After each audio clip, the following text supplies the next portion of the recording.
Okay, honest talk for a minute. I am injured again, and it is my fault. I'm getting frustrated that things aren't happening fast enough, so even though I was already at a good level of fitness and of training time, I pushed myself a little bit harder than I should have, increased my weights a little bit too much, and now it's August, it's a beautiful day, and I am on my trainer in the basement. It's my fault, so I need to get through this. It's my piriformis. I need to get through this so I can get back out to doing what I actually want to be doing in the summer, not sitting on a trainer, as much as I do like this bike. And yeah, it's my own fault. So what I mean by it's my own fault, I'm not happy with my body weight. I've been trying to change it, and it had been coming along nicely, and I was making really good progress at a nice healthy level towards a weight that my doctor and I agreed on, which I'm not going to say what that is because that's just between me and my doctor. But then life starts to happen, weight stops dropping, weight starts to go up a bit. So what do? Rather than going back to what was working, I go harder. And that's how I get into trouble. So, pure vanity, pure ego. Well, not really. My doctor and I agree I'm too heavy, but I should have just kept it easy. So here's the good news. I've been able to spin very, very, very lightly with no pain. When I put the watts up over 200, I feel it. But when I keep them below low 100s, it's fine. So it lets me get something in, and then I'll get back at it. Apparently I'm going downhill right now in a ridiculously easy gear because I'm overspinning. Let me answer some of the questions that no one has asked me. And so really, they're all surprised what they're going to be. How did I start running?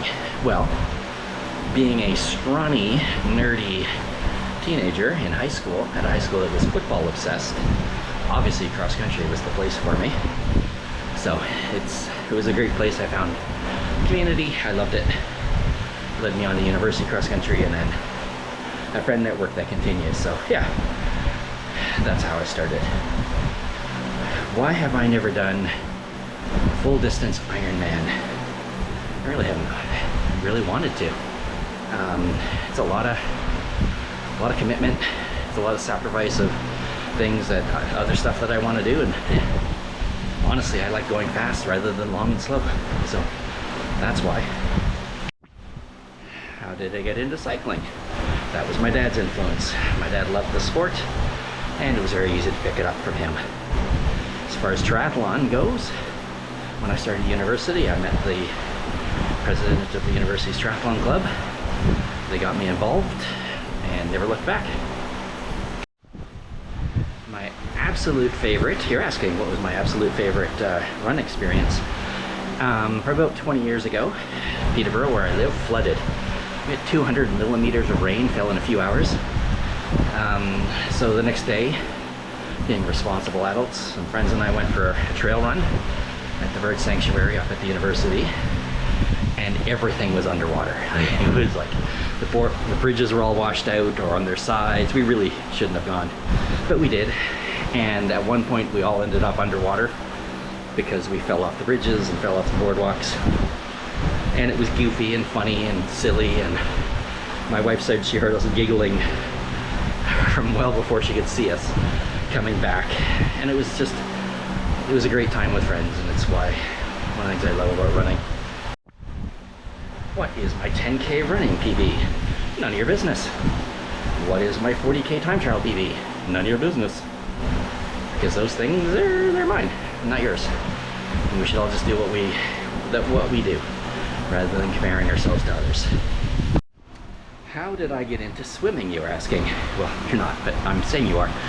At 20 years old, I couldn't swim. Put me in a pool, 25 meters. I couldn't get across it. So I took adult swim lessons. We learned how to do elementary side stroke, pick the apple, put it in the basket, and just kept working on it. We lived in Kingston, swam with the Masters Club there, in the slow lane. But cool side note, Simon Whitfield's dad was my lane mate before Simon had won anything. And he would show up with pictures of Simon in a magazine. But he would be like blurry at the back of the peloton. And he was so excited and proud of his son. It was great to see. Anyway, from there, went and kept swimming. In London, my friend Gabby coached me. She's a total immersion coach. She really helped my technique. In Ithaca, Coach Kevin, again, total immersion coach, helped me work on my technique. Now I'm not fast, but I have really good technique. Who is the most famous person I've ever raced?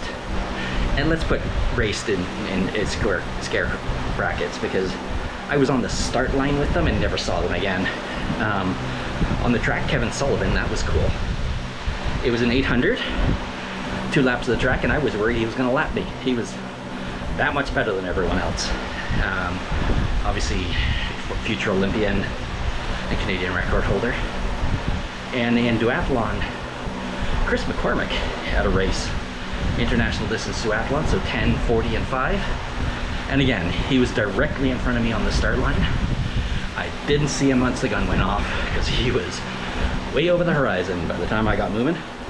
But it was neat just to see him there. Didn't talk to him, I was afraid, you know. It's kind of intimidating. I'm sure he's a lovely man. That was on me, not him. What's the coolest place I've ever run?